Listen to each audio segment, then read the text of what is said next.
दो सेंटेंसेस को जोड़ने वाले को हम कंजक्शन बोलते हैं। तो यहां पे हम बात करेंगे आज अनलेस एंड अनटिल।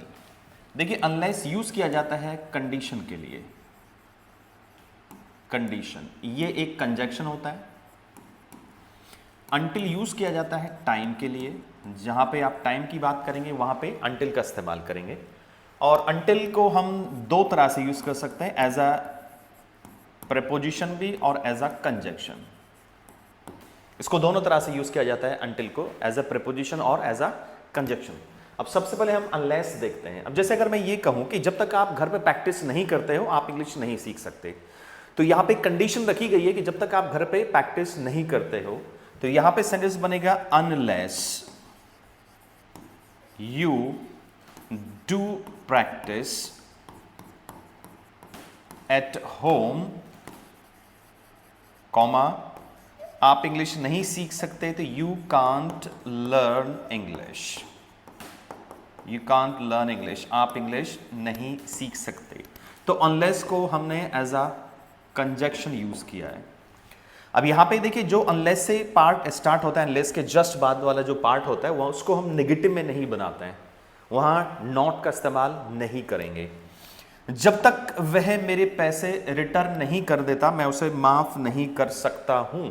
तो यहां पे भी कंडीशन रखी गई है, तो अनलेस का इस्तेमाल होगा। तो आप बोलेंगे unless he returns my money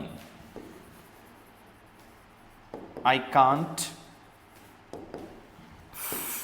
forgive him, I can't forgive him। अब हम देखेंगे अनटिल। अनटिल मैंने आपको बताया एज अ प्रीपोजिशन भी यूज करते हैं और एज अ कंजक्शन भी यूज किया जाता है। अब यहां पे देखिए आप, he did not sleep until 10 AM, यानी वह 10 बजे तक नहीं सोया। तो यहां पे until एज अ प्रेपोजिशन हम यूज कर रहे हैं, until 10 AM।